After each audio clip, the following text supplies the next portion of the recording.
Okay, everybody, welcome back. We are now moving on to our first formal panel of the day, which is in many ways, many of the panels before us and the current developments have really foreshadowed the topics that we're going to discuss today on this panel and in the later ones. I am really pleased to introduce to you George Pitsilis, who is the governor of the Independent Revenue Authority for Greece.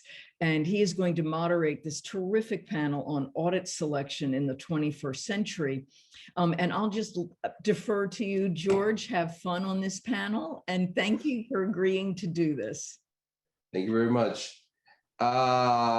Quick welcome from my side as well for this second day of the 5th International Conference on Taxpayer Rights, with a very, very interesting topic overall, the quality of tax audits and the protection of fundamental rights. Very happy that this is digitally hosted in Athens. This phrase is a little weird, but still it is the case. Being assisted in your work by the Athens School of Law. Very proud to have graduated from the Athens School of Law, together with IBFD. The subject of this panel, as you said, Nina, is the audit selection in the 21st century. And indeed, the selection of cases for audits is one of the most crucial functions of the tax administration. I can assure you, we need, as tax administrations, to be efficient and effective, and that keeps us awake at night. The selection of good cases for audits is something that has multiple benefits. First of all, the good use of human but also digital resources that are devoted to the audit function. Good selection also increases collection, but more importantly, it affects future compliance and also a term that I like to use, tax responsibility of all taxpayers, delinquent ones, but also those that are diligent in their obligations. I will not stay so much in that issue because it is the issue of the next panel. But setting up mechanisms that allow tax authorities to make better selection of cases is indeed a challenge for us. It is also one of our duties in order to enhance the trust of taxpayers by showing them that tax audits are targeted to those taxpayers that are problematic, to those sectors that, according to data, show the most of tax fraud and tax evasion, and they're not just blindly affecting anyone that has the luck of being selected for an audit. At the same time, the wealth and abundance of information that is and will become available to tax administrations is indeed unprecedented. I think we're living a decade of multiplication of sources and data. There's a big discussion on how we can best use such information, and there are currently many data analysis tools that are becoming increasingly sophisticated, and the effectiveness of such tools is currently being tested and evaluated.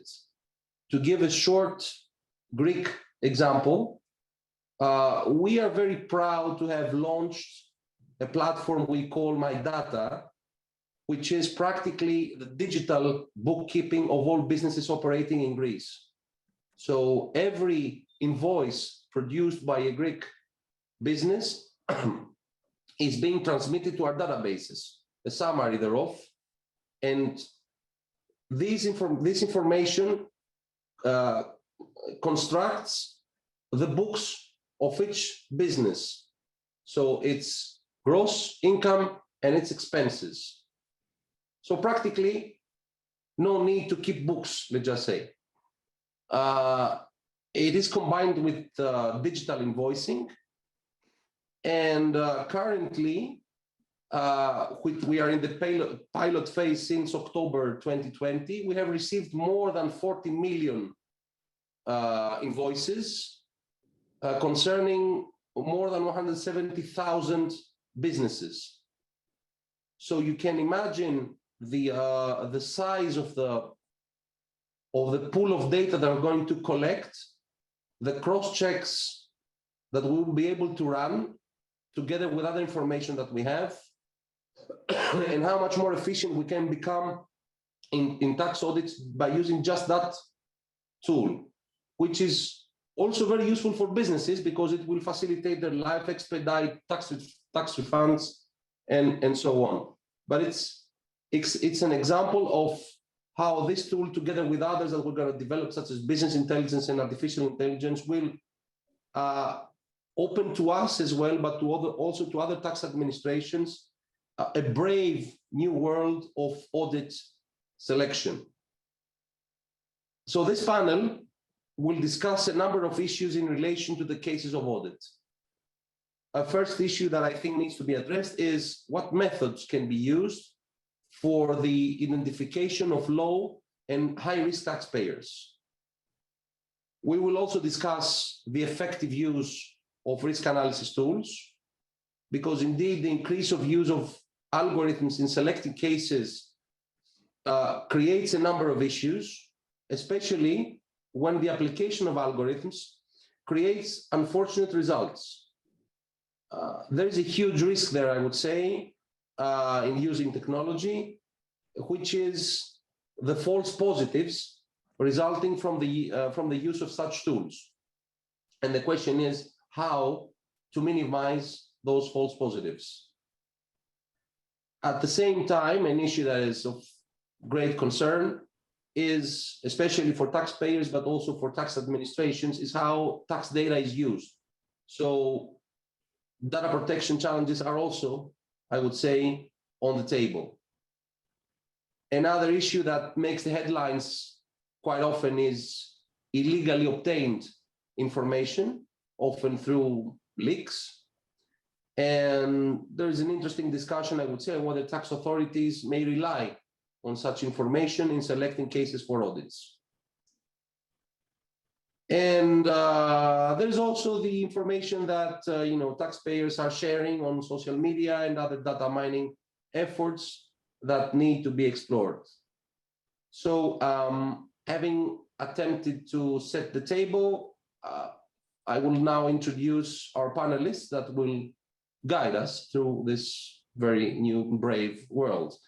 So together with us, Ms. Jennie Granger, Professor of Practice, School of Auditing and Accounting and Taxation, the University of New South Wales Business School of Australia. Welcome, Jennie. Mr. Charles Rossotti, Senior Advisor in the Carlyle Group from the United States, and Ms. Anne van den Vieger, I hope I'm pronouncing correctly, Associate Professor, Faculty of Law, University of Antwerp, and Co-supervisor of DigiTax from Belgium. On the more technical aspects of this panel, each panelist will have 12 minutes for her or his initial presentation, so that we have some time for group discussion afterwards. And from my side, I will try to keep a balance between, being pleasant and effective in coordinating this panel. So, dear friends, I will remind you of your 2 last minutes and also of your closing remarks. Jennie, the floor is yours. This will be a slightly different presentation. I was challenged along with some colleagues back in 2019 to say how digital might change fundamentally revenue administration, the same way it's changing business and changing lives. And we came up with this concept paper that and a concept called tapping taxes. And I guess, Chair, one of the things I'd say is it probably accentuates some of the questions that you have already put on the table, and in fact makes it even more urgent to think about them. So I'm just going to briefly talk a little bit about the model, but basically what it's saying is tapping to transact in the digital world could be tapping to tax in the future. So it could be as simple as it's a byproduct of your transactions for the future. And because I'm very conscious of time and don't want to get the 2-minute warning halfway through, I won't go into the history of where revenue administrations are, and George has really encapsulated that rather well. The point I would make, though, is that while there've been very clever adapters, and your example of what Greece is now doing, which is very impressive, what the business model that we still operate on is revenue administrations manage the revenue processes in-house. They may connect digitally, there may be a highway of information coming to them, but they pull it in, they analyze it, and then they use it for personalizing services, for targeting compliance risk, etc. So they remain separate but connected. And what we're saying in the future is, well, will that really be true? Or will they need to integrate into digital ecosystems? And will all obligations be automatically competed in those ecosystems rather than in the Revenue Authority? And that throws up some really interesting issues for how we approach compliance and what that means in this context.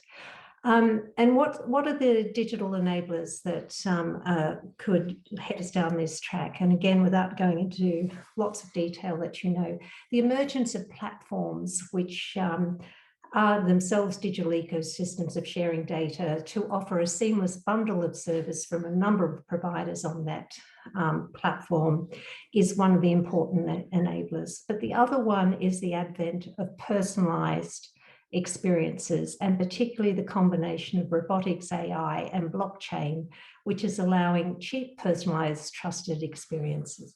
And of course, what that is creating is incredibly sophisticated insight into how we work, how we live, how businesses operate in a way that's never been available before, and all of the attendant concerns we should have about protection of privacy and vulnerability to attack and exploitation.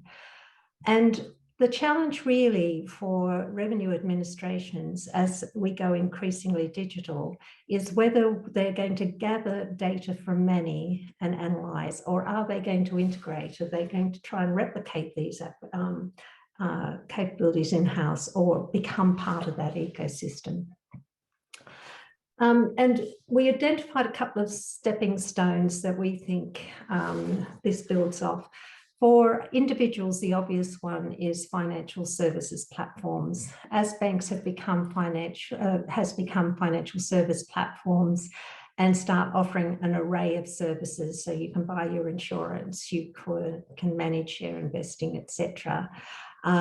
That's the most likely candidate. And of course, as their use of robotics and AI has become more sophisticated, they are personalizing services in a very sophisticated way now, and at a relatively accessible cost or free for their customers. The key one is wealth management, and the ability to suggest to you investments that will be attractive to you and affordable on your profile, at good interest rates, where a good loan could be acquired from, etc.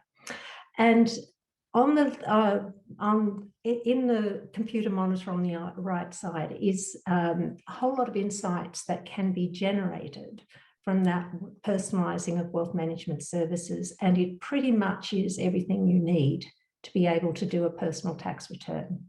So we're suggesting it really isn't that far-fetched to say that from using your one card or your digital transactions through your one financial service provider, that they would be in a position, if they wanted to add another service to the bundle, to be able to pull together, analyze your transactions for tax reporting purposes and send it off to the Revenue Administration. There's another implication that we should all be thinking about, and that is just how sophisticated and complex and large scale this data capability is becoming.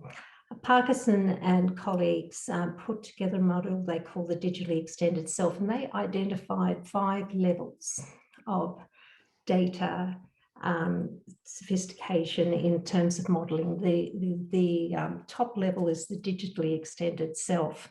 And to give you an insight into why this is something revenue administrations need to be thinking about right now, the data that's collected and analysed by revenue administrations at the moment is only levels 1 and 2. So we already have platforms, some of which are going up to level 5. For business, the stepping stones are actually already there, and the model is slightly different. It's as absolutely as George described it, it is reporting and connecting directly into the business and accounting systems of businesses, so that the reporting and transactions for tax become a byproduct of those processes, automatic and seamless to the administration. But there is a shift in how this is managed as well, because the automated filing is attached via APIs, automated programming interfaces, for those who may not be familiar with that acronym. This means revenue administrations are now in partnership with a whole range of software developers in managing an API ecosystem. And there's all sorts of things to be thinking about, again, here, as there is with the platforms, which I'll mention again later, about how that is managed and governed. And examples of that, ones the European colleagues will be familiar with, is the UK making taxes digital, automated e-filing, which comes from businesses' digital records automatically and reported. Australia has also, not so long ago, introduced single touch payroll reporting, where the information on what employees are paid is automatically reported each time they're paid out of the accounting systems of businesses. And you can imagine how incredibly useful that was to government during COVID, and still is, about impacts of employment. So it has implications way beyond tax. I'm not going to, I know I'm conscious of time, and so I'm not going to spend too much time on this, but this kind of world requires quite different capabilities from revenue authorities, and there's a table there that suggests this shift. So I'll just say it's not my table, but the 3 key shifts are, obviously, you're not building standalone technology anymore. It's networked software and hardware in this world. You've got to be tech savvy and collaborative professionals to manage in an ecosystem, and managing data rights and governance is key. And there's a slide in there, again, I'm not going to go into, about some of the implications for tax practitioners and for taxpayers. And there's one especially for you, Nina, on the taxpayers that I think we should discuss some other time, about new digital vulnerabilities. I just did want to spend a little bit of time on this slide about the new compliance challenges, because this is more relevant to this panel, about some of the shifts or challenges that might mean for risk identification and analysis, and what it might do around to compliance tools. Obviously, a very key one, and I'd say it's already key, is the integrity of the data and analysis that's embedded in these ecosystems. How do you test the tax compliance health of an ecosystem of partners with the Revenue Authority?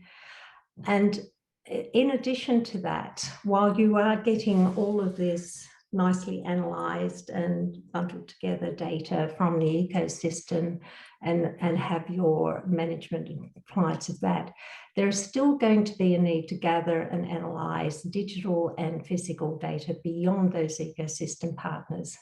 What are the footprints out there that are not the ones that some taxpayers would want us to have? And I would say that's an increasingly difficult challenge. That's not getting any easier, but that's hidden economy territory and organised crime, etc.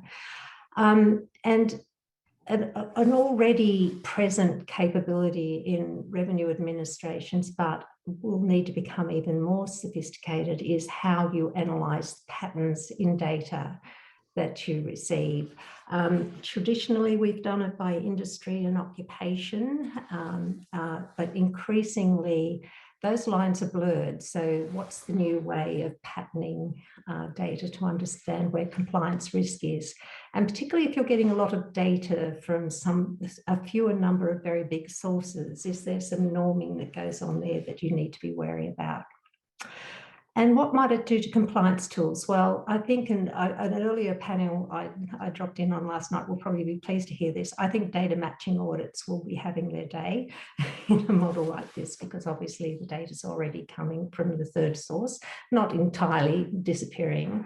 There's a real question about whether digital nudge, all of those helpful little reminders you can build into a pre-populated return, including the pre-population, how would that work when it's not being managed at the point of transaction with the revenue authority? It's out there in the ecosystem.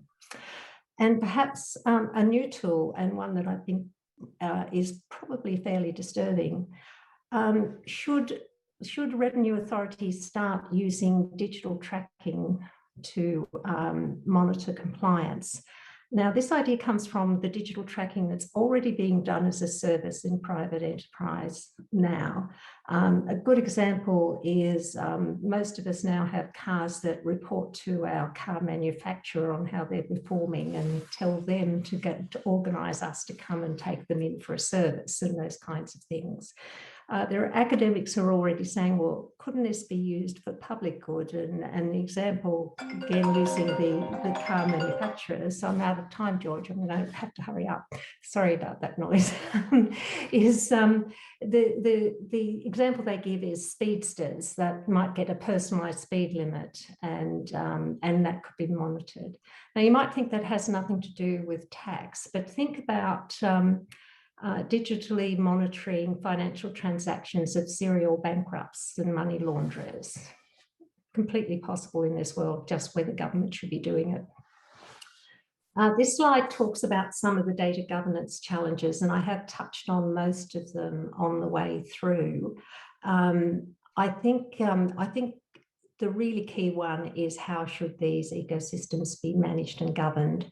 But I did want to actually pick up a point George raised earlier as well. Some of the other data that is gathered together, particularly the scraping and combining of public data, and lots of people have had the experience of how that has turned out shockingly, appallingly, in terms of how people put a take on that. Should that happen? Well, it does happen. Should that be with consent? And should it be transparent to the taxpayer are questions that we should be asking. And indeed, there's also another question we should be asking. Should data that's received in this way be shared further in government, and for what purposes? We shouldn't automatically assume that it's quite the same process as the data that is now gathered more transactionally from one source at a time by revenue authorities now. There are some policy recommendations, but they pretty much repeat what I've just said. I'll just pick up the two that are audit specific. We'll need to think about what access powers actually are in a situation like this, and who's accountable for when things go wrong. And we definitely need to consider whether private sector digital tracking customers should be used as a public compliance tool. Thank you, George. I've run a bit over. Thank you for being indulgent. And oh, sorry, that's a slide with more where you can find more information, and also shows my co-authors as well. So thank you very much. Thank you very much, Jenny. You almost kept the time. It's okay. I think we're more than okay. I will directly give the floor to Charles for his presentation. Thank you, George, and thank you, Jenny. I'll just start by saying that in the United States, we're not even dreaming of the things that you're talking about. It's not that we're not designing them. We're not even dreaming them in our second dream, let alone our first dream. So let me say that I want to thank Nina and the others for inviting me. And my topic is just really encapsulated in the slide: how to shrink the tax gap while protecting taxpayers. And some would say that these are opposing ideas in some way. My belief is that they're not only opposing, but they go together in such a way that you can't really do one without the other successfully. So that's why I want to talk about it. But in the context of where we are in the US, which is, I will say, far behind Greece in this case. But let me talk about what we have in the US and the tax gap. This is, of course, how much money is owed but not paid. And in the United States, it's really an enormous number. And never mind the dollars, it's about $600 billion per year. But if you just do it on a comparative basis, it's equal to about 90% of what all individual taxpayers pay in their taxes. So it's a vast number compared to almost anything. It's almost equal to what we were spending on our whole domestic agenda. That's before COVID, of course. So let's look at where the money does come from and where it doesn't come from. I'm going to go through these quickly to get to the end. So these are just in percentages, but luckily for the United States, it's not actually luck. I'll get to why it actually happens. Almost all the taxes just come in by the taxpayers sending in the money to the IRS. The only thing the IRS does is receive the tax return and collect and deposit the money, basically. That's about $3.5 trillion, that 100%. Unfortunately, there's a substantial amount, which we call the tax gap, which just doesn't come in. Taxpayers don't pay it. And the main tool that the IRS has, which is the subject of this panel, is auditing to recover. But as you can see over here, that doesn't bring in a whole lot. As a matter of fact, it only brings in about 0.5% of what the revenue is. And even compared to the tax gap, it only brings in about 2.5%. So most of the tax gap, guess what? Nothing happens. It just keeps getting bigger every year. So let's take a look, because auditing is the subject of how we do auditing in the United States. And here's a problem with auditing. It's almost like an old joke about restaurants that, the food is no good, but there isn't enough of it. That's kind of where we are on auditing in the United States, okay? Yes, it's true. Auditing has declined a lot, as you can see, because of budget cuts. And that is a problem because right now it's the only tool. And I just picked sort of where the real money is, which is in large income returns and corporations. But you can see it's decreased very substantially because of budget cuts. But even so, when we do auditing, we're not auditing the right ones. A very substantial percentage of audits goes directly to your question about audit selection, George, is what we call a no change audit, which is, as you know, an audit that shouldn't have been done in the first place because there wasn't any reason to. These are the statistics that the IRS publishes. I just pulled them out. So individual returns over $1 million, 20% no change. Large corporations, 38%. Here's the problem with these statistics. They really understate the problem dramatically because that's just a change. That's just an audit where there isn't any change. And there are many audits where there may be a change, but it just doesn't make any, it's a very trivial change. And I could give you war stories of people that I've talked to that have spent 3 years on an audit and they spent tens of thousands of dollars for, their advisors, and then they got a $1,000 change on $1 million worth of tax. Really makes people angry. It's a waste of time. And I'll get to what the solution to this is. And finally, even when we do them, the IRS does a lot of what are called correspondence audits. And by the way, that title kind of tells you kind of what the word correspondence, mail. These are very simple audits that usually take the form of maybe challenging 1 or 2 tax deductions. Average time to complete 7 months. So now you can see why just scaling up a lot of auditing the way it's done now is not the solution to the tax gap. And it's not the solution that those of us working on the problem are proposing. That does not mean I have to say that we're going to get rid of audits. I don't want to make the wrong impression. We're going to need some form of audits. It's just they're going to have to be a different kind of audits, and they have to be done in a very, very different way. So what is the solution? And this is a solution that some of us are working on, and the administration today is in large part proposing to do. Well, the first thing is go back to my first slide. Where does the money come from? It comes from people sending in money without the IRS having to do anything. And most of that comes in, and I could give you a chart, I will show you later, that shows that that occurs, that voluntary compliance, partly because people have good attitudes, many in the United States, but it's mostly actually because the IRS and the taxpayers share the same information from third-party reporting, which is our version of what you were talking about in your thing, but an older version. So most taxpayers actually do get documents that tell them what their wages were and what their interest was and even their capital gains. And when they have the same information and where it's pretty clear so that they know the IRS can actually use that information, we get really high compliance. I'll get back to that. So that's getting more of that or filling in those gaps is important. But secondly, we do, and this is the subject a lot of your panel, we have to use much more modern technology to use all the data we have to actually identify deficiencies in potential returns, before we start just auditing. And I will say, when I was IRS commissioner, I started about 25 years ago, it's hard to believe, I was surprised that auditing was pretty much done the way it had been maybe 20 years before I got there, which was basically somebody hands an agent a return, in that case in paper, and says, audit this return. That was pretty much it. Guess what? It's 25 years later and they're still doing the same thing. So using the technology to identify actual deficiencies is key, which is, of course, what you've been all talking about. But that's not the only thing. It's also important to communicate with taxpayers. Right now, that's at the end. Nina Olson, in her role as taxpayer advocate, has written eloquently about the kind of notices that the IRS sends. They call them notices or letters. It takes about 18 months today in the IRS to make a text change in one of those letters, which is one of the reasons why they come out in such a form that almost no one could figure out what they say. So, the taxpayers, I got this letter, said I may have a problem with my return. I can't understand it.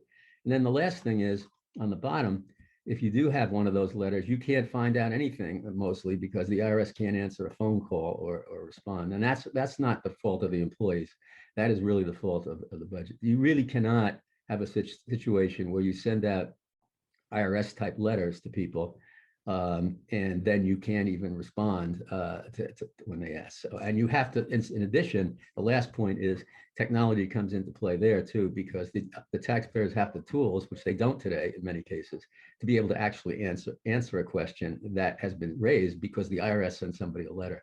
So if you want to summarize this, it's not good. I mean, we're not in a good situation at the IRS, but there is a solution, but it's going to take time. So let's go back to what the first 2 points are. What really causes the IRS to get all that $3.5 trillion voluntarily from taxpayers?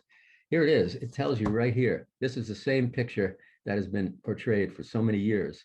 When the IRS, if you look on the left hand of the chart, and the taxpayer have the same information, like on wages, which is very clear, W-2s, but also on a lot of other income, like interest and dividends and capital gains, you get 95 to 100%, 95 to 99% compliance automatically before the IRS does anything. And if there is a problem, it's a pretty easy fix to go out and talk to the taxpayer. You don't have to really do that much of an audit. But over here, and this is where most of the tax gap is, this is most business income. There's no, well, I won't say no, very little information reporting. So it's essentially a free zone. And auditing is the old-fashioned way, and it really doesn't produce much. So you have as much as less than half compliance. And no, George, there's no chance we're going to get every business's invoices in the United States. That's not going to happen. But there is ways that we can fill in some of this. So never say never. Well, not soon, but we're working on some very small steps. So the other thing, as everyone in this panel has mentioned, technology is the multiplier.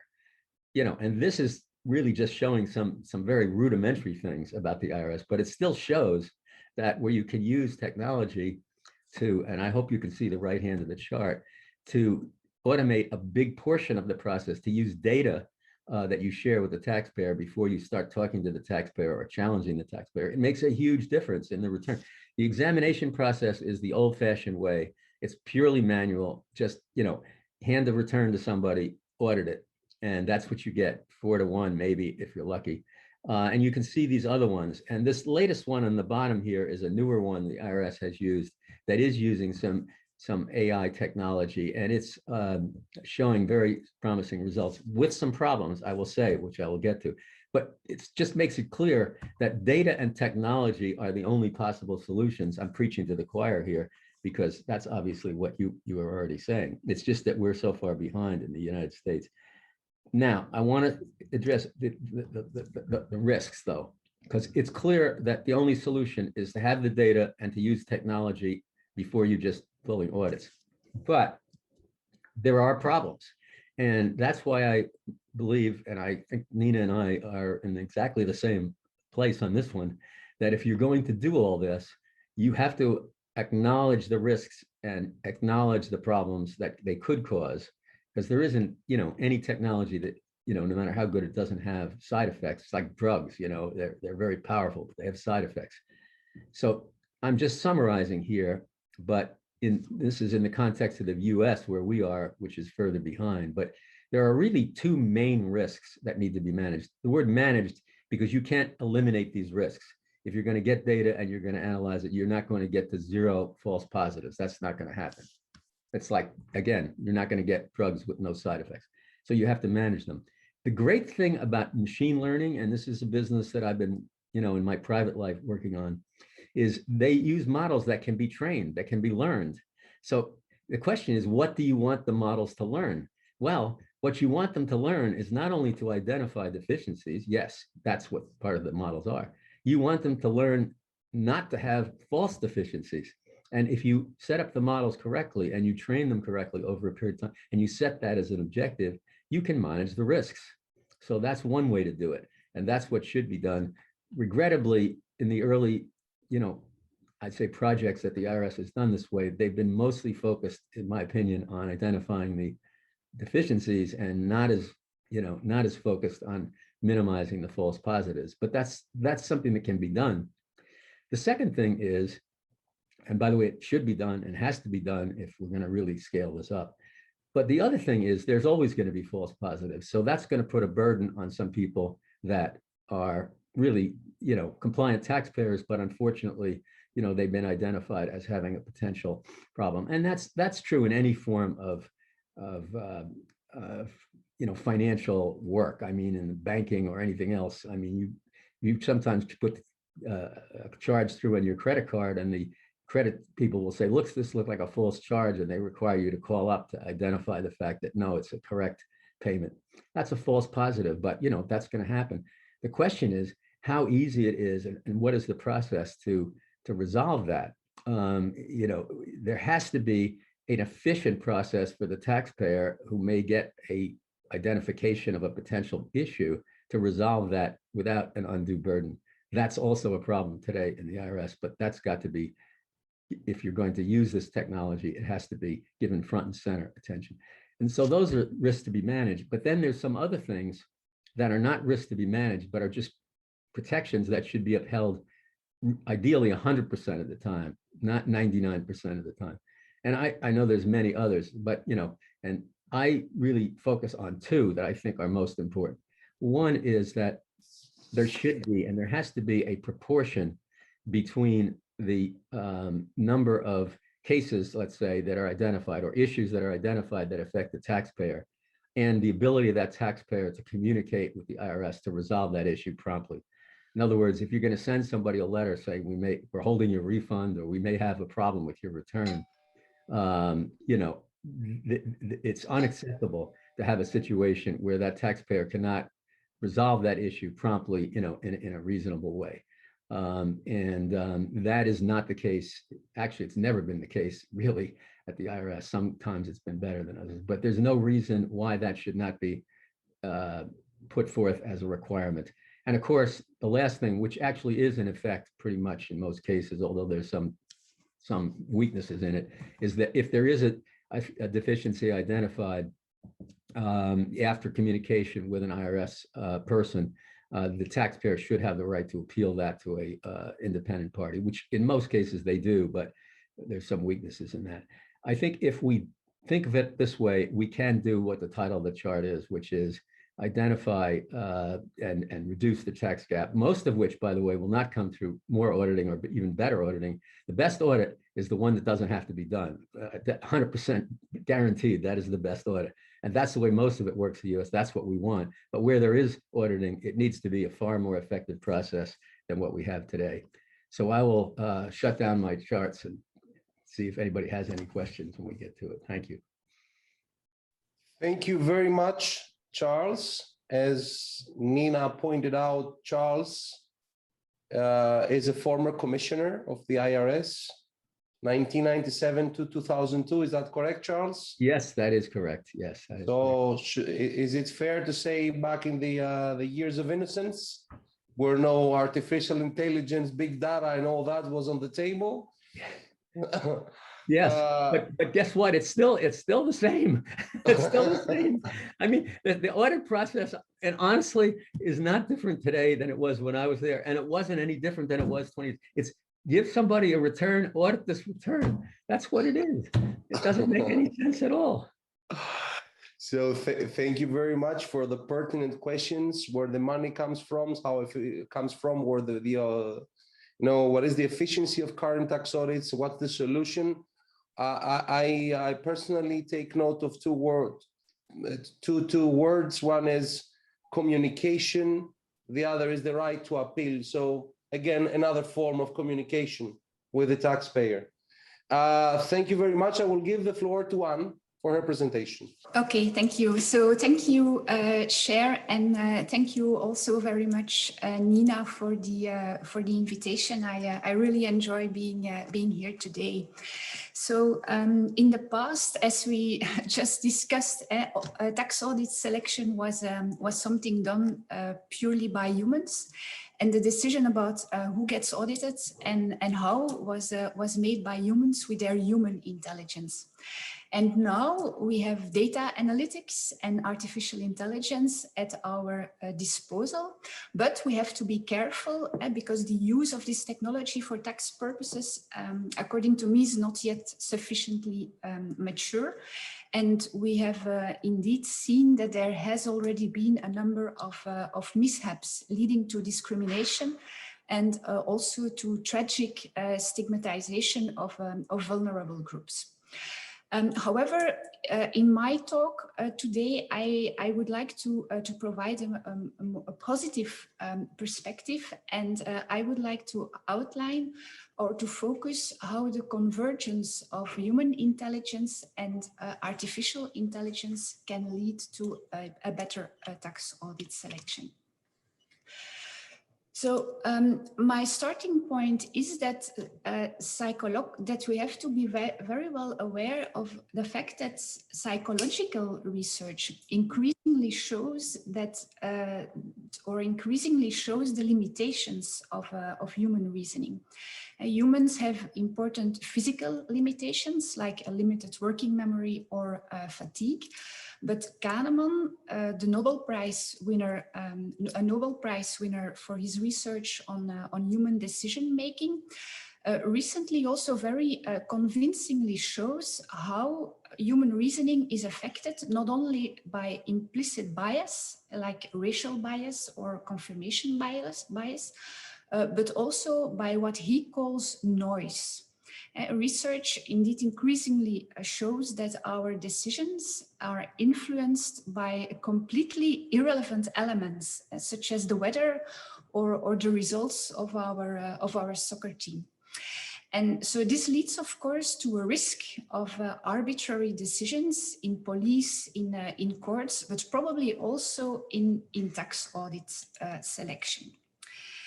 And Kahneman's research leads him to even suggest replacing people with algorithms as much as possible because humans do so poorly.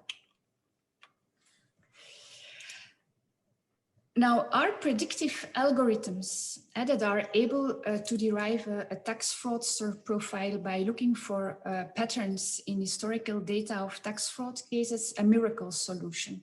And can we fully rely on predictive algorithms? There, the answer is no. Sure, they do not face the same physical limitations as humans, and they have a huge capacity and speed. They are accurate and consistent. They do not face fatigue. And probably this is also the reason why we see that tax administrations are increasingly using this tool. However, we should keep in mind that also algorithms have limitations. First, in the historical data, the algorithms identify patterns and correlations between certain characteristics, like driving with a certain type of car, and then the tax fraudster profile, but they do not identify causations. So this means that you may very well drive that type of car just because you like it, but that doesn't necessarily mean that you are a tax fraudster.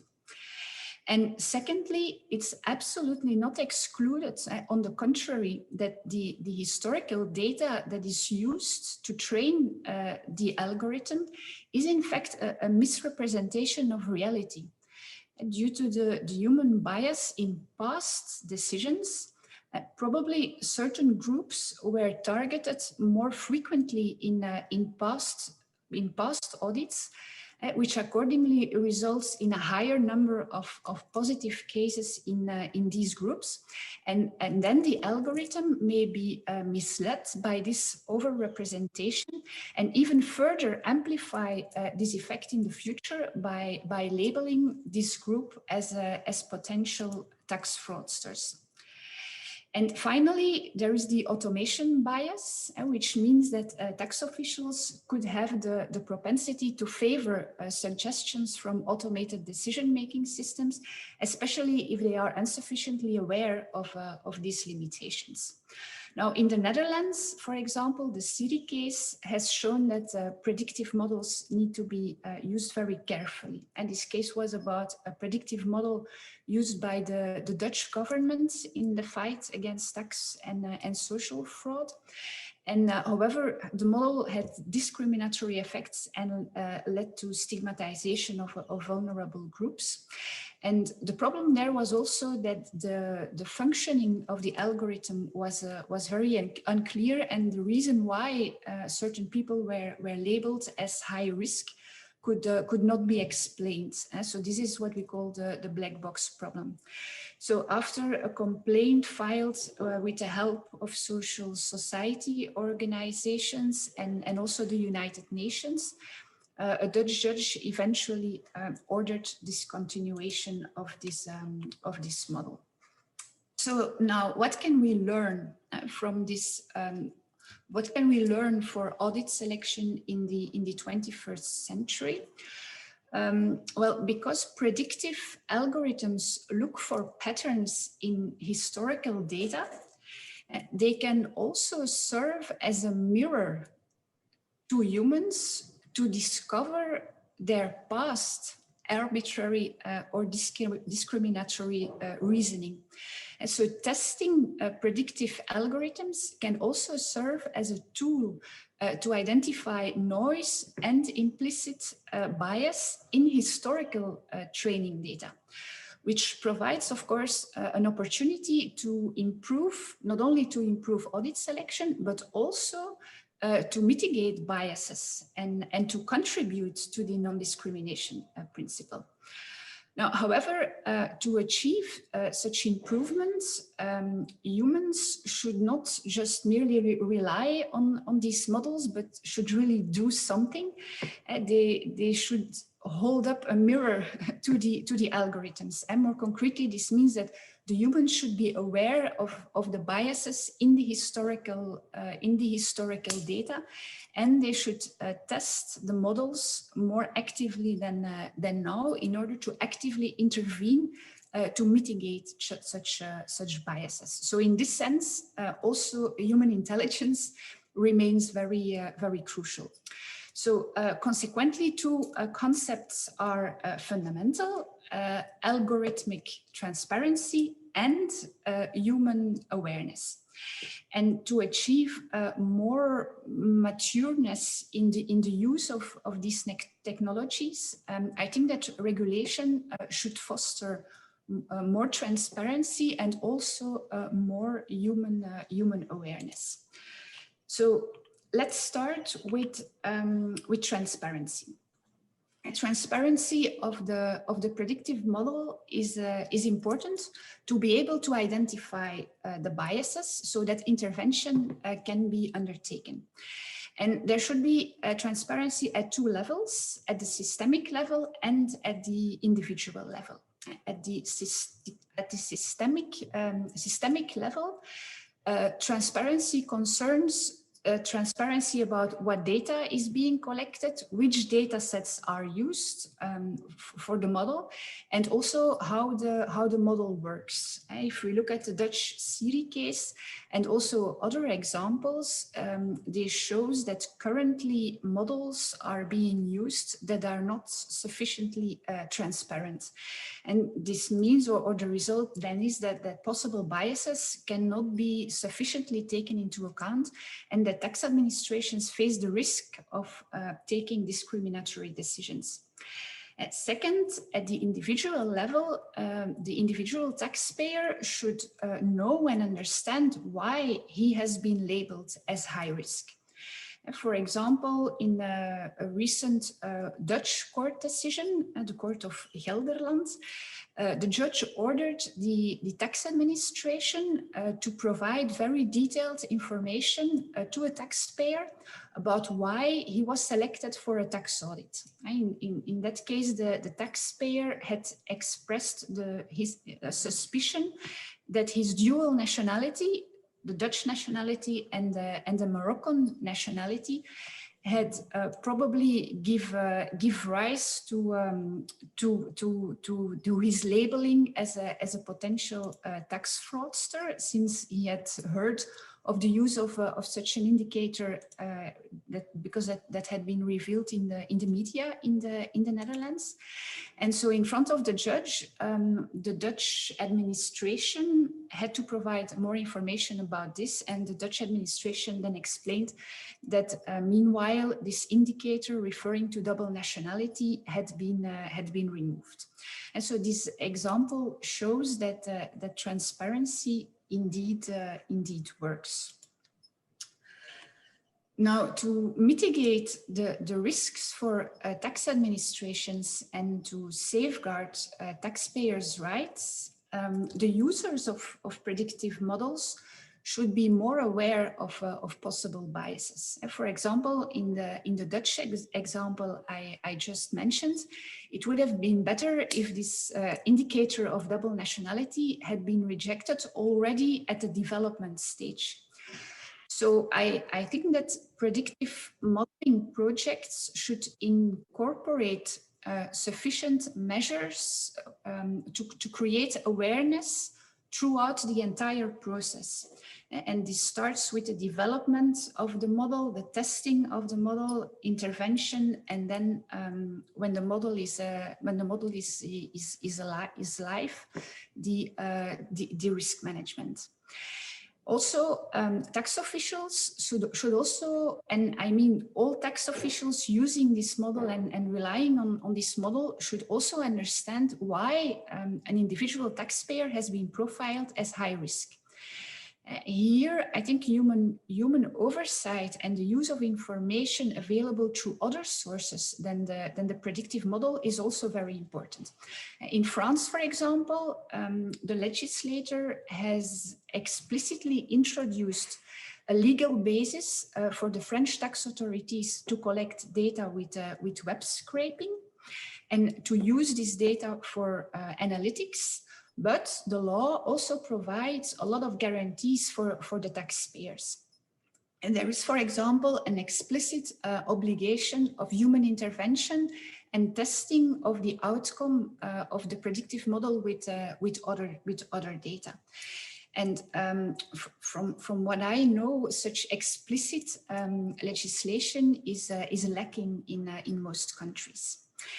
And also to stimulate the awareness of tax officials, I think that visualization tools and debriefing about the results of the model are very useful tools.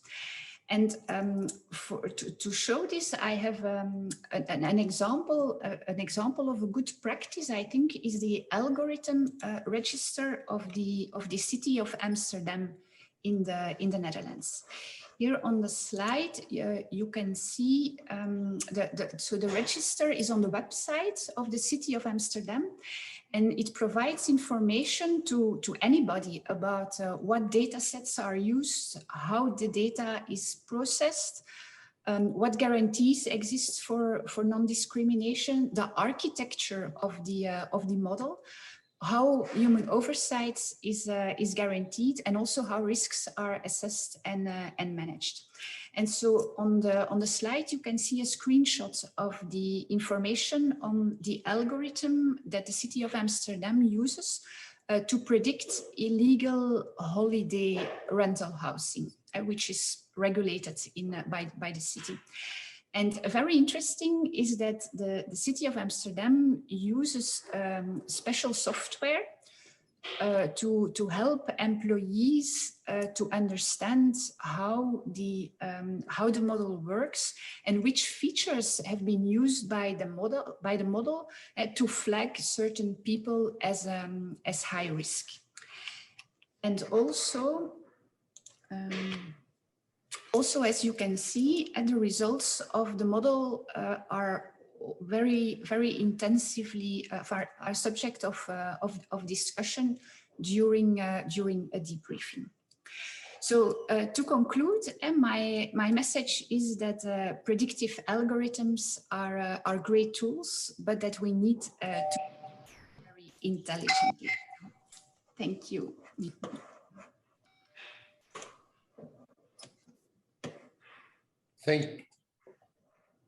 Thank you very much.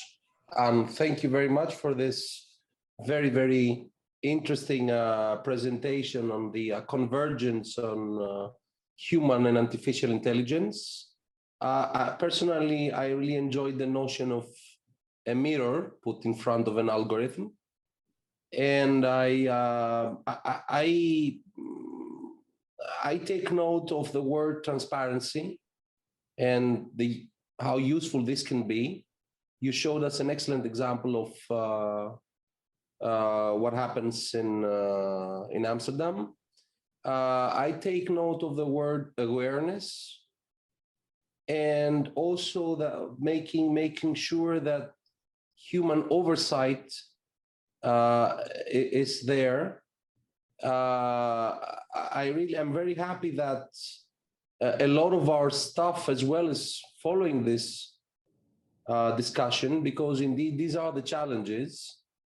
And I would say that, connecting this presentation with the previous one, this is a very vivid example of communication, is showing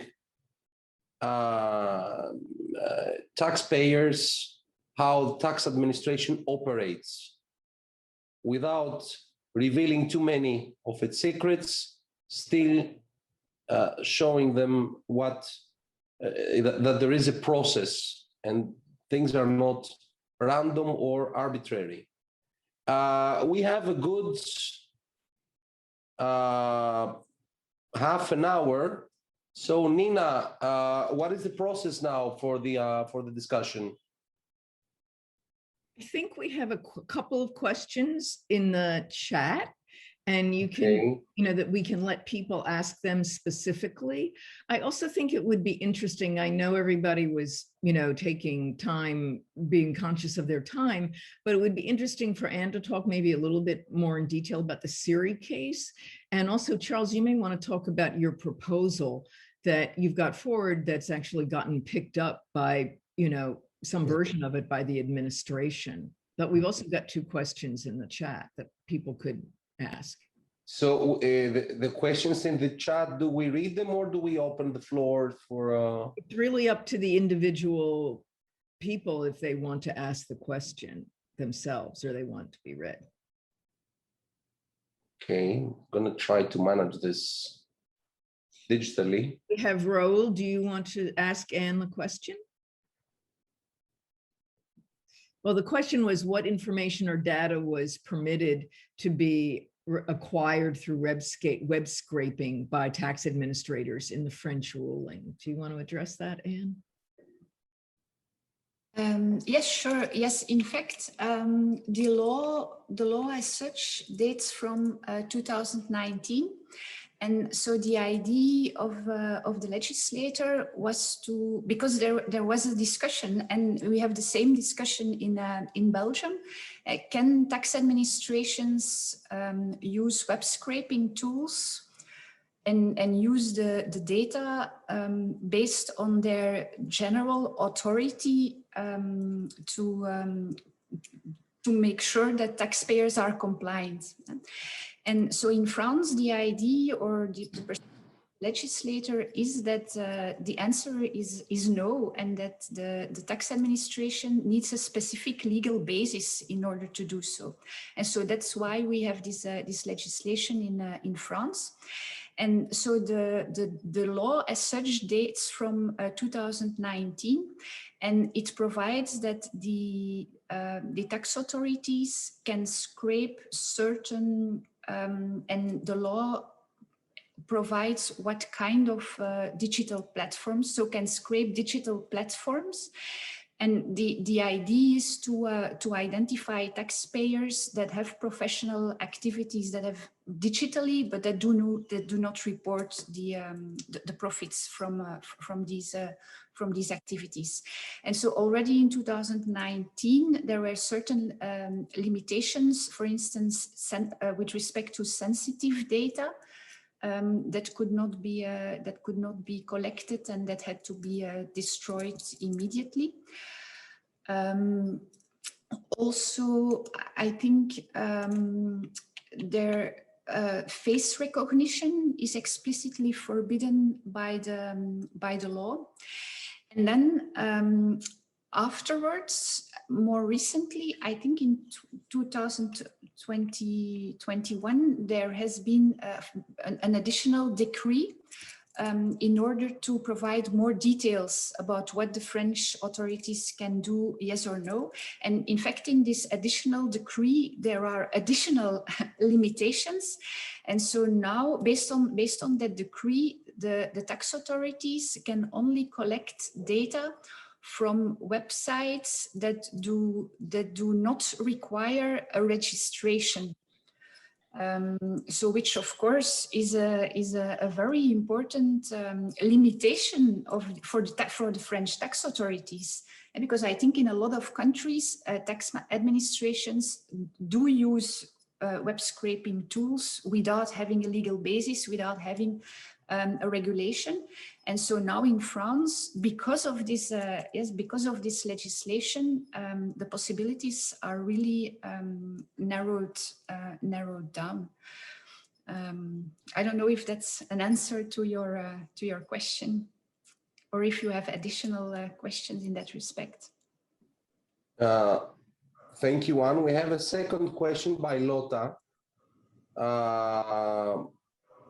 And I'm going to read it. It says that if it is known why certain taxpayer categories are high risk, how is compliance created among other groups, others belonging to the same group?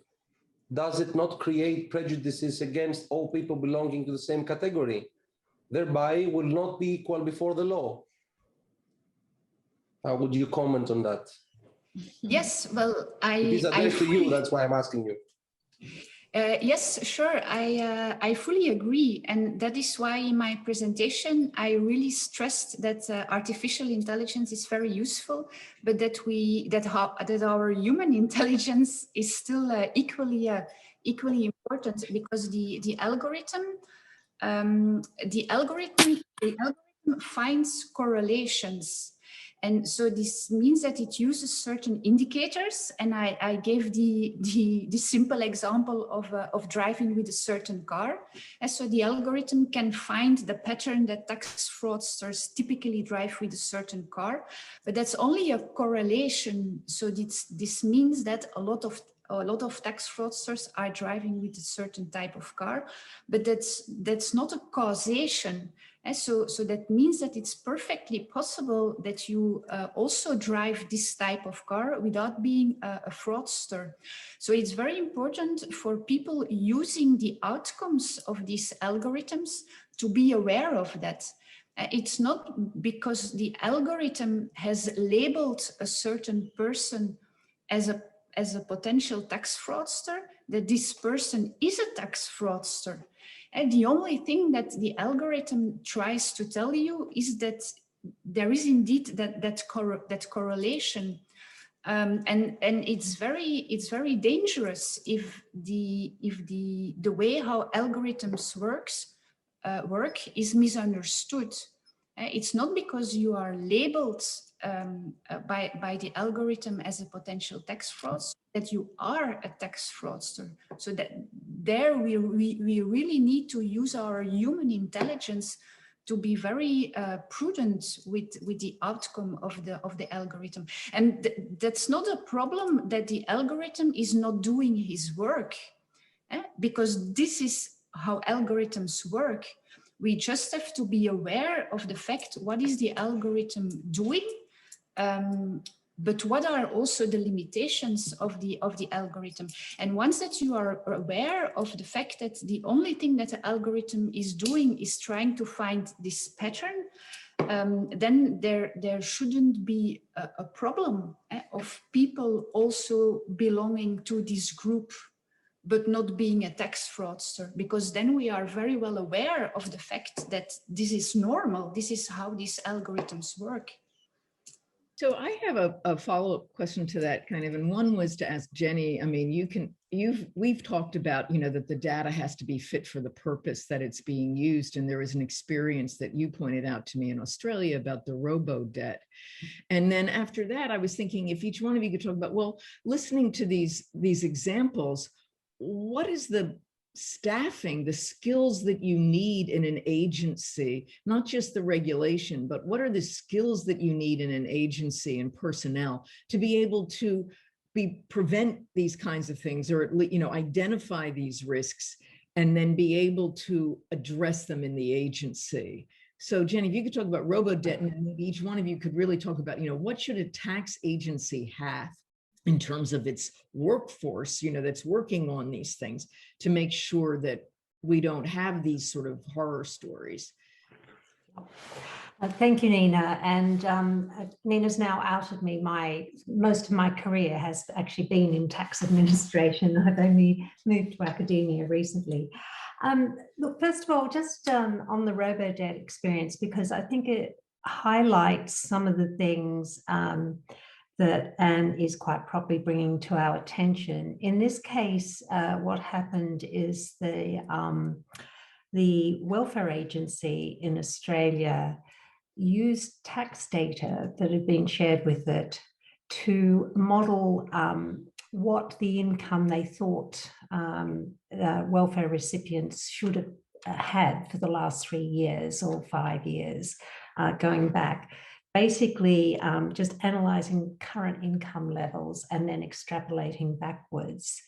And of course, even if you're in the tax system, you would not do that, because that people's employment circumstances changes almost continuously. They go on maternity leave, they change jobs, or they get made redundant. A whole range of things happens.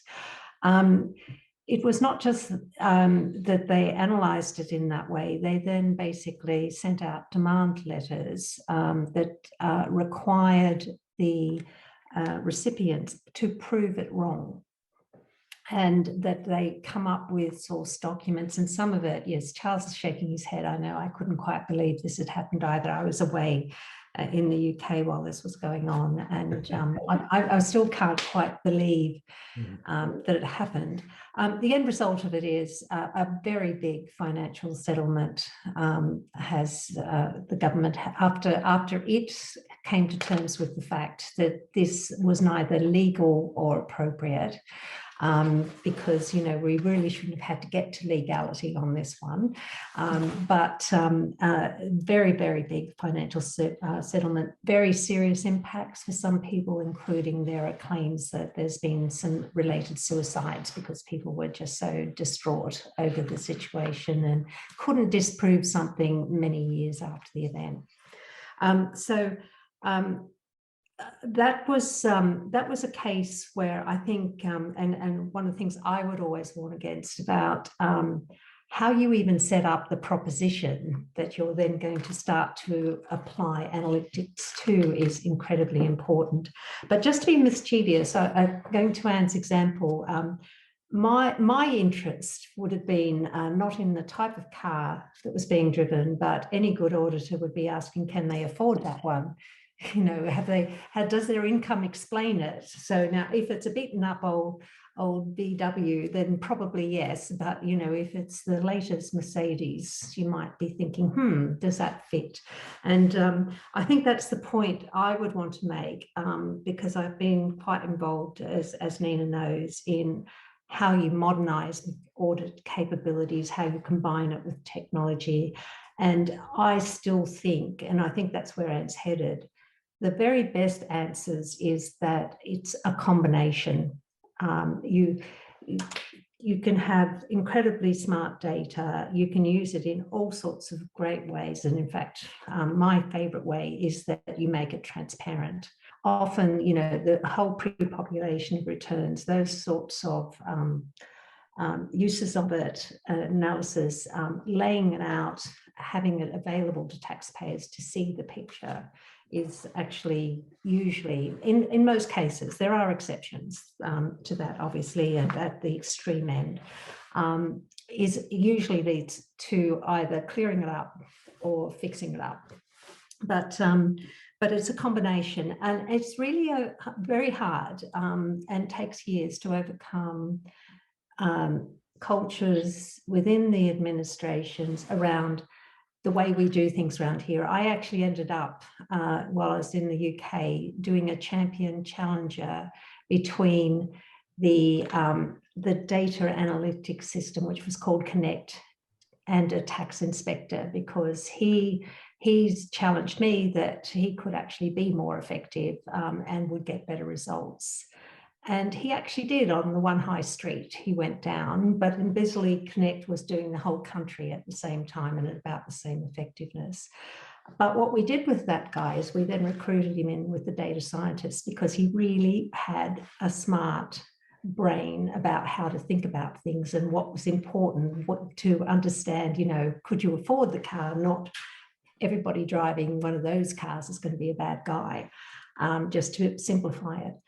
But it does take a long time, particularly for people who are very proud of their professional skills, to be able to move, not just to understand technology, but work in a complementary way, and also much more collaboratively with a whole range of experts that they aren't used to having. Gorgeous cat, Nina, by the way. Sorry, I've talked enough. I should let someone else have a chat. That's Scott. Thank you. Happy that the cat is back. Yep, the kitty. Charles? Yes, well, let me just say, first of all, that I think that I need to emphasize that the IRS in the US is really, you know, I don't know, just a long ways beyond even what you folks are talking about in your countries, even in Greece. As Nina said, we have a proposal now that the administration, some of my colleagues and I developed most of this, and then the administration has just adopted most of it. And really all it does is to add another information report, not details on everybody's invoices, just a very simple report on, you know, total banking deposits and withdrawals, you know, for businesses, because that's where the hole is. It's almost all on business income. And also in our country, we have a huge amount of income that is generated in what are called pass-throughs, partnerships, for example, where the business doesn't pay any tax. It just passes the income on to individuals. And that has grown to be an enormous sector. And it's almost, it isn't even, there's no reporting and no auditing. I mean, it's almost a free zone. So we propose some things to fill in those gaps, and then to put in some money over 10 years to really do two things. One is to modernize the technology to use some of these new tools. The IRS is doing a very tiny amount of it on a small scale, but they haven't had the money to scale it up. But to use some of this machine learning to analyze the data, some of which they already have, but they can't use, as well as this new data, to not analyze people, but to analyze returns, really, to analyze returns, to figure out much more accurately which ones might have deficiencies and what kind of deficiencies they might be, because there's so much more information already available, plus some that we need to fill in that could be much more accurate. And then, yes, we do need, as I said, we do need more auditing, but a very different kind of auditing. Right now, the difference is that right now in the IRS, there is a sort of an algorithm, that selects a return for audit. They're very old algorithms, very aggregated. And so that results in picking a return or a series of returns, and they hand it over to an auditor, say, audit this return. Or it may go to a more simple audit, and they send out a letter about this. But there's very little analysis that's done prior to handing it over to the person. So most of the time of the audit is just data. It's doing what the computer could do. And less time available, therefore, to communicate with the taxpayer if there is a potential issue. So the idea is, with the additional data, plus the data they have, plus the technology, analyze the data, not only to select returns for audit, but to analyze them, identify what the problems might be, and then hand that over to a skilled person to communicate with the taxpayer in a very open way, to say, these are the things that we think might be a problem. Let's see whether there is or there isn't. I mean, that's at a high level the idea.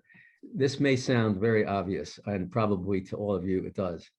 In the IRS, in the US, this is considered revolutionary. I mean, totally revolutionary. And it's going to take a very long time to do it. One of the things that the administration has done that is, I would say, extraordinary, and I very much hope that it will happen, is that they are proposing to do the funding for the IRS in a completely different way, or somewhat different way, so that they would have more funding assured over a period of time. Because right now, what happens is they get money one year, hire some people, they get money next year, get rid of there's no possible way that you can change anything by that kind of a funding. So the funding mechanism is a foundational element in order to both train the people and technology. And as Nina said, you talked about the workforce. I know this is, the IRS has a very, very good workforce in many ways, but again, they have been doing things the same way. There are some good leaders, but they've been there a long time. So one of the things that is a disadvantage but an advantage is that many of these people are ready to retire. They're going to retire. And if we get the funding, they're going to have to not only replace those people, but to add a lot of people. To me, that's a huge opportunity. I mean, we can actually recruit and train people that, realize that computers now are used every day, actually, and that they should be part of the way that you work. And when you say what kind of people do we need? I mean, we need all kinds of people, because to the point that all of you were making on building these models, and I love Jennie's example about the inspector that went up on High Street. The way that we should be building these models is that we should be, and we do this in the private sector, we should take the very best people that we have, that are like your inspector on High Street. And we should be, taking different categories of returns and really analyzing those returns and maybe auditing those returns and using that experience to build the models. And then, so we need those exceptionally talented people to help train the models. And then we do them over and over again, and we train the models more. And we train them not only to find the deficiencies, but to minimize the false positives, because we need two objectives, not just one objective. And then what we need is a larger number of people that will go out, and once the models are built, they will be handed the results, very similar to what Ann said, I think, in the inspectors on the rentals, handed the results of the analysis and saying, okay, this is what it shows. Now talk to the taxpayer and find out if this is really a problem or not. And if it's not, then fine, go on, get it done. Don't take 7 months.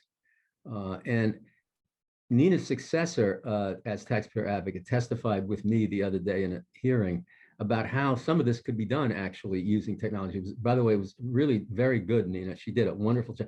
How you could use the technology of video conferencing, secure video conferencing and chats and messaging and so forth, not correspondence audit, sending paper back and forth, so that you minimize the time. So the basic idea is build the models, find the potential problems, have a communication with the taxpayer to find out if there really is a problem, resolve that case and go on to the next one. That's not hard to understand, but it is a giant revolution in the way that the work is done at the IRS. Thank you, Charles. Being conscious of time and seeing in the chat that Loda has come back with a comment, and also there are questions on GDPR by Emanuele, but also by Pasquale. Could I ask Laura to, instead of me reading her comment, that she joins us and she makes it live? Thank you, George. I'd be happy to comment on it. It was just a follow-up to Anne van deVijver's very interesting, well, both presentation but response. But it's about categorizations of taxpayers. And I know that, I think very wisely, the Swedish tax administration, they have tried to say that, well, if we make again the analogy of people who drive fast cars, we know that young men with fast cars have the tendency to drive faster than they ought to do, right? Compared to us elderly women who are supposedly driving, following the restrictions, right? But they say the important thing is not to point out those with higher, propensity to do something wrong. We should catch all of them. So instead of category, using these static categories of having a certain specific car or coming from a certain nation, or then instead we try to identify the practices. And perhaps this is what Charles Rossotti says, is that, studying the tax reforms or tax forms, what is actually people doing, right? And trying to find connections there. And thereby, I think if that is, successful, we can avoid this horrible prejudices that is so easily created, even by very smart people who are thoughtful, because it carries out in society. Could I just, my belief is that you really don't need to have those kind of old-fashioned categories, like whether they're drive a fast car or any of that. Okay, because with the data you have, you can actually look at the data that you have as to what is actually happening with that business or that person. And you shouldn't even, in my opinion, put in any data about the person. You should just put in the data about the reports and the practices, because anytime you put in data about individuals, you have the risk of all kinds of biases and things that, are the things that people say. And maybe in the older days, we needed that, but I don't think you need that anymore. Thank you. Having 4 more minutes, I would like Pasquale, if he would like to ask his question on GDPR, so that maybe Anne has the chance to give a quick answer to that. Yeah. I think what Anne said was really important. And on GDPR, one of the points is concerning the fact that what tax authorities do may, to some extent, infringe data protection. I think that we should not consider Article 22 in isolation, but in a context such as the one that Anne has indicated. So not just data matching, but also human intervention.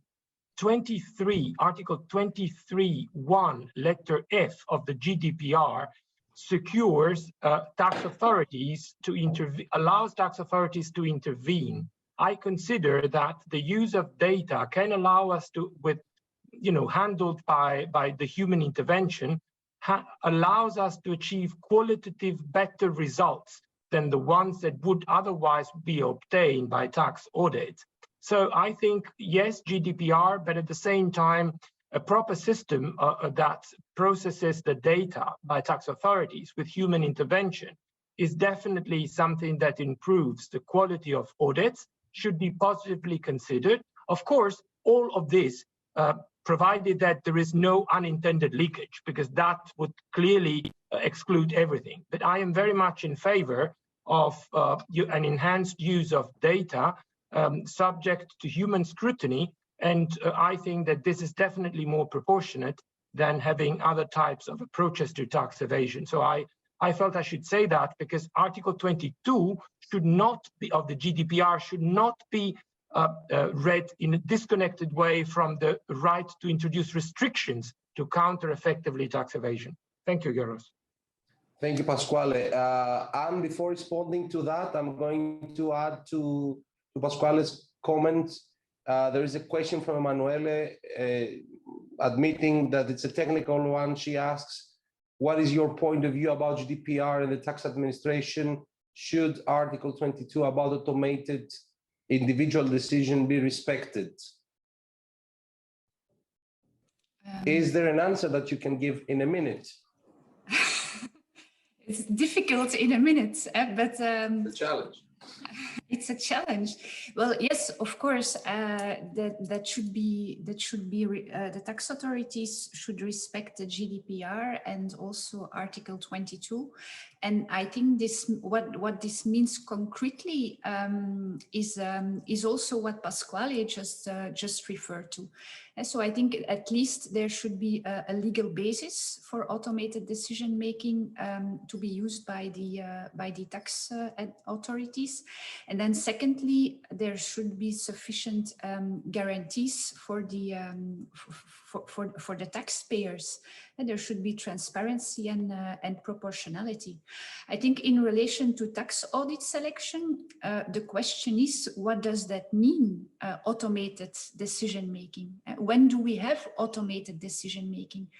And to answer this question, the Dutch case I referred to, the Siri case, was very interesting, because there the judge in fact considered that the Dutch authorities used this algorithm, and then the Dutch law to a certain extent provided that there should have been a human oversight, and that the person should look at the results and then decide whether to use these results, yes or no.